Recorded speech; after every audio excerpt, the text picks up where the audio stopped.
America एक बार फिर Iran के खिलाफ इक्तिसादी दबाव बढ़ाने की तैयारी कर रहा है, लेकिन इस बार वॉशिंगटन को सिर्फ तेहरान ही नहीं बल्कि चीन और रूस जैसे बड़े ममालिक की मज़ाहमत का भी सामना है।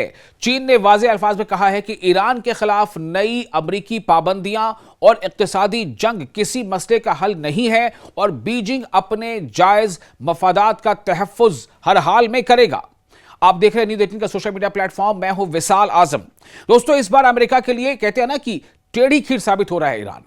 अमेरिका नई नई धमकियां देता रहता है और अब जो इक्तिसादी पाबंदियां मजीद और बढ़ाने की जो बात सामने आ रही है उस पर तेहरान बिल्कुल झुकने को तैयार नहीं है और तेहरान को साथ देते नजर आ रहे हैं चाइना और रशिया जैसे बड़े देश, बड़े मुल्क। अमेरिका की पाबंदियों के खिलाफ बातें करना ही अपने आप में एक साथ देना हो जाता है। अमेरिकी इंतजामिया ने इंदिया दिया है कि जो ममालिक ईरान के साथ तिजारत जारी रखेंगे उन्हें डॉलर पर मबनी आलमी मालियाती निजाम से भी बाहर किया जा सकता है। अमेरिकी वज़ीर खजाना स्कॉट बेसेंट ने ईरान की मईशत को मजीद तनहा करने के लिए या ईरान की इकोनॉमी को अलग थलग करने के लिए मंसूबे का ऐलान करते हुए खबरदार किया कि ईरान के माली या तिजारती नेटवर्क को सहारा देने वालों को भी निशाना बनाया जा सकता है। लेकिन सवाल यह है कि चीन इस मामले में इतना सख्त स्टैंड क्यों इख्तियार कर रहा है। इसकी एक बड़ी वजह तवानाई है, यानी एनर्जी। चीन ईरान का अहम तिजारती शराकतदार है, पार्टनर है और ईरानी तेल के बड़े खरीदारों में शामिल है।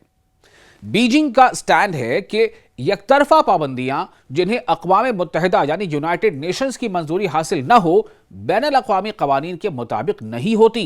चीनी वज़ारत ख़ारजा के तर्जुमान यानी चीनी एक्सटर्नल अफेयर्स दफ्तर के तर्जुमान लिन जियान ने कहा है कि दबाव और पाबंदियां तनाज़ात का हल नहीं बल्कि कशीदगी में इजाफा करती हैं। दूसरी जानिब रूस भी अमरीकी दबाव की पॉलिसी से मुत्तफिक नजर नहीं आता। ईरानी हुक्काम का कहना है कि न चीन और न ही रूस ने नई अमरीकी पाबंदियों को कबूल किया है। मैं फिर से बता रहा हूं, यह ईरानी हुक्काम का कहना है। ईरानी हुक्काम का कहना है कि चीन और न ही रूस ने नई अमरीकी पाबंदियों को कबूल किया है।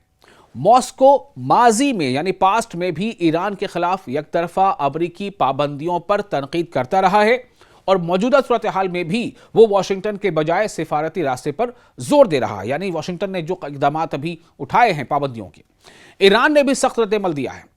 तेहरान का कहना है कि वो नई पाबंदियों का मुकाबला करने के लिए तैयार है और अमरीका की इक़्तिसादी जंग नाकाम होगी। ईरान ने क्या कहा है? ईरान का कहना है कि वो नई पाबंदियों का, नए सैंक्शंस का मुकाबला करने के लिए तैयार है और अमेरिका की इक्तिसादी जंग यानी इकोनॉमिक वॉर नाकाम होगी। ईरानी हुक्काम ने यहां तक खबरदार किया है कि अगर उनके मफादात को, उनके इंटरेस्ट को शदीद नुकसान पहुंचाने की कोशिश की गई तो वो जवाब देने की सलाहियत रखते हैं। माहिरीन के मुताबिक असल लड़ाई सिर्फ ईरान तक महदूद नहीं है। यह दरअसल अमेरिका और चीन के दरमियान बढ़ती हुई माशी यानी इकोनॉमिक और जोग्राफियाई सियासी कशमकश का भी हिस्सा है।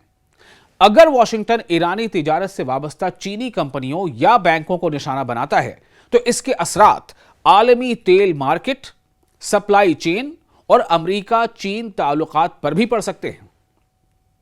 तो कहा यह जा सकता है कि ईरान पर नई अमरीकी पाबंदियां सिर्फ तेहरान के लिए चैलेंज नहीं बल्कि एक बड़े आलमी सफारती और माशी इम्तिहान की शक्ल इख्तियार कर रही हैं, जहां एक तरफ वाशिंगटन दबाव बढ़ा रहा है तो दूसरी तरफ चीन और रूस इस हिकमत अमली को मुस्तरद करते हुए मुज़ाकरात यानी डायलॉग और सिफारतकारी यानी डिप्लोमेसी पर जोर दे रहे हैं।